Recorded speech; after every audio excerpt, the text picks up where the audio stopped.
When making links, you don't have to just use text. You can use objects like pictures and shapes and clip art and so forth to also hyperlink between your slides. So I'm going to show you how to do that right now. It comes in really handy for emerging readers and who, well, let's face it, who doesn't like a picture rather than text anyway. So here's how I do it with a picture. So I have another question. Who wrote "I shot the sheriff"?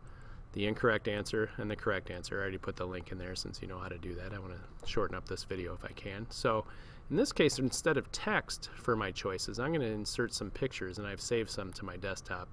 So I'm going to go Insert, Picture. Who wrote "I Shot the Sheriff"? Let's say Eric Clapton made a lot of money on that song. It's a good answer. It's wrong, but it's a good answer. I'll go Insert again. I got a couple of my favorite Bobs here, so we'll go Bob Dylan. And we'll insert one more. Insert, Picture, Bob Marley. All right.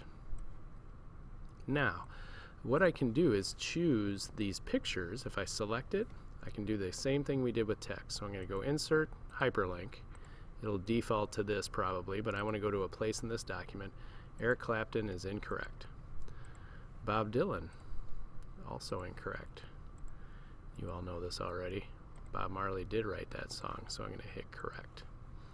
All right, so now these both incorrect answers link to this one. I've already made this try again link that goes back to my first slide. Okay, so when they choose Bob Marley and get the correct question, last video I showed you how to put a text link that would go on to my next question here. I want to show you another cool feature that PowerPoint has. Under Shapes in the Insert tab, they have a whole bunch of different shapes that you can use, but they also have these action buttons at the bottom. So the first one goes back to the previous slide. This one goes to the next slide. This goes to the very beginning of the stack. This one goes to the end. This one goes home. These are the ones that come in most handy for this.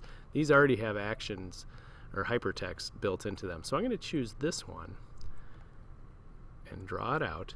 And by default, it's already hyperlinked to the next slide for me. I can override that if I want. If I want to change it, I can. And I think you can even put your own or do whatever you want. But I'll hit OK. I want it to go to the next slide. I'll hit OK. So let's see if this all works. So I'm going to go to Slideshow from the beginning. Who wrote "I Shot the Sheriff"? Not Eric Clapton. Not Bob Dylan. Yes, it was Bob Marley. Go to the next question. Here we go. So give that a shot. You can do all kinds of shapes, anything you can bring in there. If you can select it, right-click on it, you can attribute a hypertext link to it.